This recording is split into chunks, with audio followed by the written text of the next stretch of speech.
Boombox. ¿Por qué las relaciones afectivas que tengo no son estables? Me gusta la asertividad porque nos invita a la prudencia, que lo que debe motivar nuestra palabra es siempre el amor.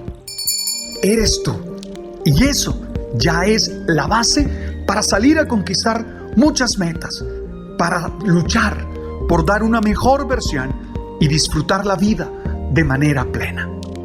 Tú sabes.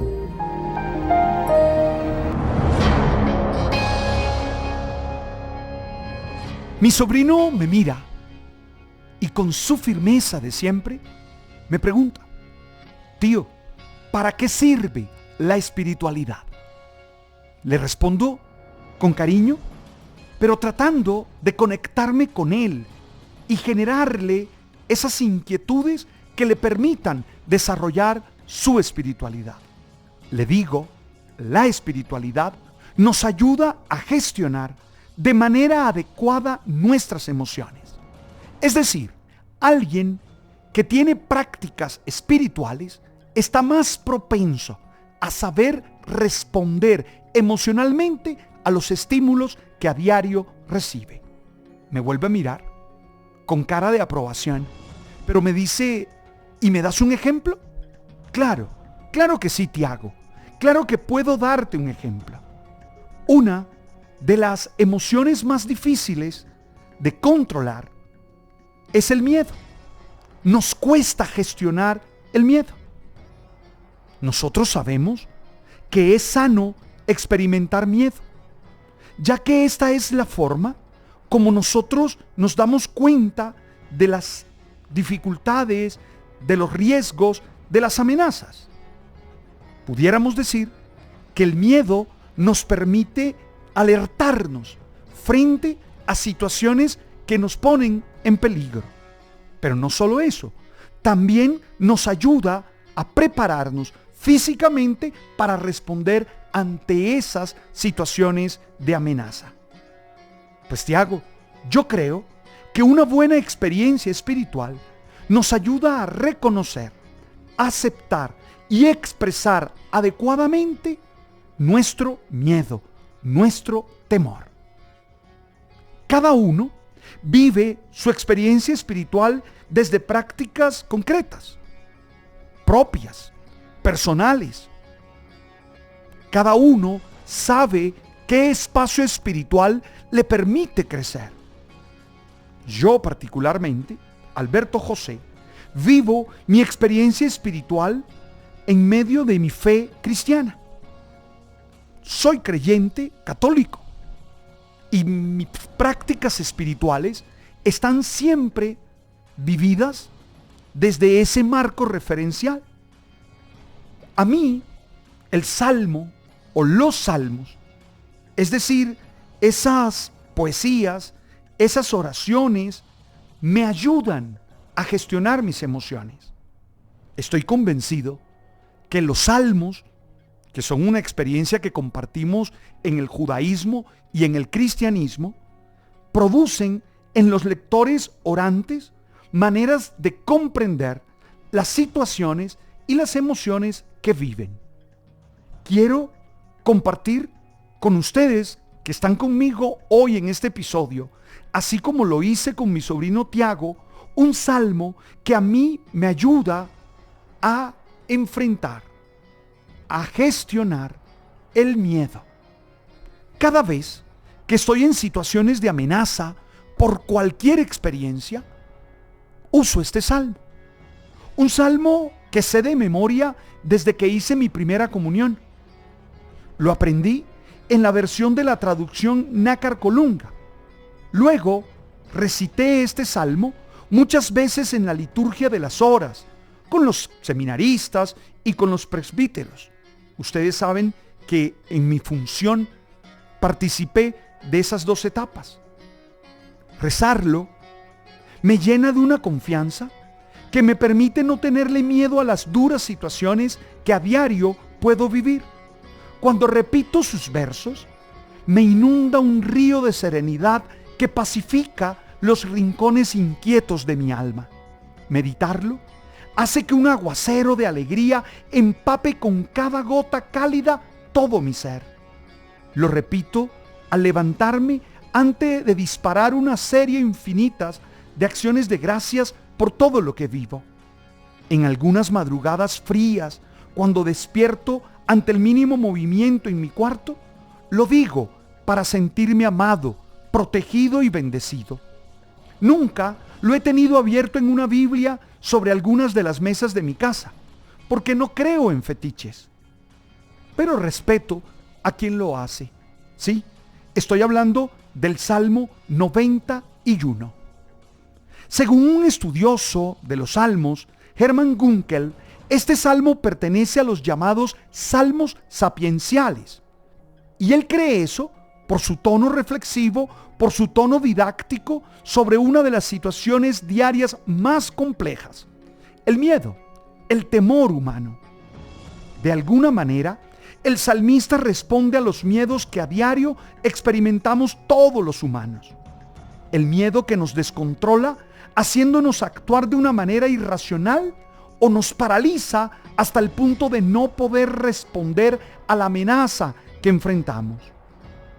Desde su relación íntima e intensa con Dios, el salmista nos recuerda quién es Él para nosotros y qué significa su presencia en nuestras vidas. Con bellas imágenes poéticas, tributarias de su escenario existencial, trata de transmitirnos la seguridad que genera la presencia de Dios en nosotros. El que habita al abrigo del Altísimo morará bajo la sombra del Omnipotente. Diré yo a Yahvé, esperanza mía y castillo mío, mi Dios en quien confiaré. ¿Qué digo cuando digo este primer verso del Salmo 91? Te cuento todo lo que hay en mi corazón y en mi mente cuando lo repito con la cadencia del que ama profundamente. Habitar en Dios es la cotidianidad de quien le ama, de quien le ha abierto el corazón para que reine. No se trata de ir a un lugar físico, se trata de estar en relación continua con Él. Habitar en Él es saberlo presente en nosotros en medio de todas nuestras andanzas. Es saber que su presencia nos cobija porque llena el lugar más importante de nuestro ser y que representamos con el corazón. Está con nosotros, Él que todo lo puede, para darle sentido a nuestras acciones cotidianas. Vivir a la sombra de Dios nos recuerda que podemos enfrentar los vientos en contra que nos impiden avanzar y que podremos vencer las tempestades que nos sacuden con fuerza, porque siempre hay un refugio en Él. Vivir bajo su sombra nos asegura la calidez bajo el árbol frondoso de la vida, en la que reconocemos quiénes somos y no tenemos miedo de vivir auténticamente sin ninguna soberbia. Nos sentimos cobijados como el polluelo bajo las sombras de las alas de la madre, lugar en el que, reconociendo nuestras posibilidades, no nos dejamos desesperar por las angustias de los problemas que como jauría depredadora nos acechan. Nos sabemos escondidos en el cuenco de su mano, en el que nadie puede dañarnos y en el que nos sentimos preparados para la batalla de la vida. Los nombres de Dios expresan las experiencias que con Él han tenido los humanos que lo nombran. Por eso, tantos nombres, porque Él es infinito y se puede vivir en diferentes momentos. El salmista junta varios de esos nombres, mostrando lo pleno que ha sido en distintas emociones la presencia de Dios en su vida. Estos primeros dos versículos del Salmo 91, que es el que estoy comentando con ustedes, utiliza 4 maravillosos títulos o nombres de Dios. Lo nombra como lo hacían los patriarcas: Elión, que expresa a Dios como supremo, como aquel que está por encima de todo y de todos, lo cual implica que lo ha experimentado como el absoluto. También le dice Shaddai, todopoderoso, el que tiene poder para crearlo todo, para vencerlos a todos, para llenarnos de su amor infinito y hacernos plenamente felices.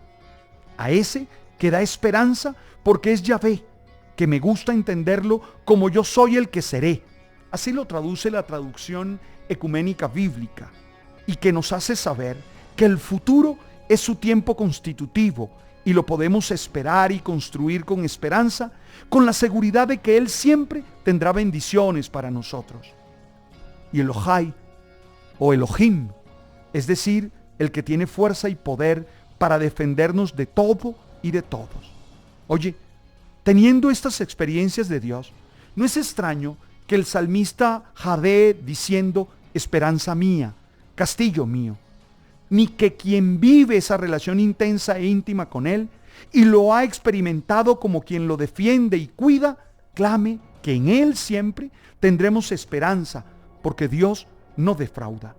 Eso no significa que sea un títere de nuestros deseos, ni que se tenga que mover al son de nuestros caprichos, pero sí que siempre permitirá lo mejor para nosotros, aunque algunas veces no seamos capaces de entenderlo así. Me impresiona la aprobación que de Dios hace el salmista. Dice: mi Dios. Es de todos, pero en ese momento de intimidad es suyo, principalmente suyo. Así lo tenemos que vivir para que se vayan todos esos miedos que a veces nos sacuden, para que las maldades del malo no nos desestabilicen interiormente, para que los fanáticos con su lengua envenenada no nos hieran, para que los huracanes de la pobreza no nos arranquen de un tajo. Tengo que saber que es mi Dios. Nadie me lo ha impuesto, sino como esa mujer, Ruth, soy capaz de decir, de decidir: tú eres mi Dios, en esa relación personal que permite que tengamos paz, aún en las peores tormentas. Oye, ese es el salmo que rezo cuando tengo miedo. Y quería compartirlo con ustedes como lo compartí con mi sobrino, esperando que él lo aprenda de memoria como yo y aprenda a rezarlos. Hey, aprende a encontrar experiencias espirituales que te llenen de paz y que te hagan vencer el miedo que a veces te sacude. Gracias por estar allí y gracias por compartir conmigo este momento. Estamos en Apple, estamos en Deezer, estamos también en Amazon, estamos en Spotify. Somos Boombox. Tú sabes.